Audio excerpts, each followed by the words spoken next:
এটা আমাদের তেরোপাড়া ওয়াক্ত মসজিদের ছাদ। দেখতে পাচ্ছেন পানি জমে এবং ময়লা জমে ছাদটি পরিবেশ নষ্ট হয়ে গেছে। আমরা আজকে ছাদটি পরিষ্কার করে পরিবেশ সুন্দর করব, আপনারা দেখতে থাকুন। বাংলাদেশের অনেক মসজিদের ছাদ দীর্ঘদিন পরিষ্কার না করার কারণে গাছের শুকনো পাতা ও ময়লা আবর্জনায় ভরে যায়। ফলে ড্রেন ও পাইপলাইন বন্ধ হয়ে বৃষ্টির পানি জমে থাকে।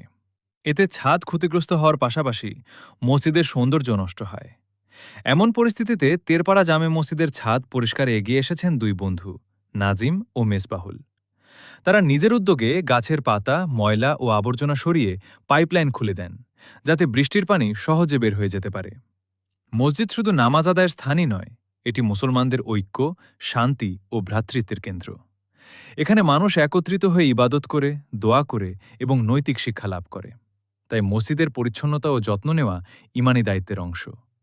নিয়মিত পরিষ্কার পরিচ্ছন্নতা বজায় রাখলে মসজিদের পরিবেশ সুন্দর থাকে এবং মুসল্লিদের ইবাদতে মনোযোগও বৃদ্ধি পায়।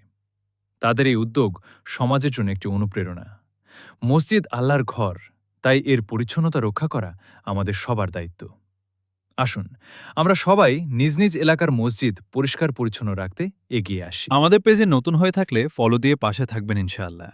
ধন্যবাদ। গোগ্রাম, গোদাগাড়ি, রাজশাহী। দেখতে পাচ্ছেন আমরা মসজিদটি পরিষ্কার করে ফেললাম।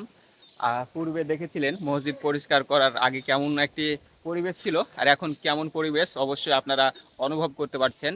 আমাদের মসজিদের পশ্চিমে আছে একটি পুকুর, বিশাল বড় একটি পুকুর, সেখানে মাছ চাষ করা হয়। আর কি সুন্দর মসজিদের পরিবেশ।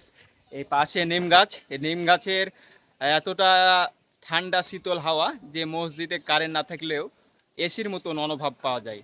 তো আপনারা বুঝতে পারছেন আমাদের মসজিদটি কত মনোরম পরিবেশ, ঠান্ডা একটি পরিবেশে আমরা এখানে সালাত আদায় করি, সৃষ্টিকর্তার শুকরিয়া আদায় করি। ধন্যবাদ।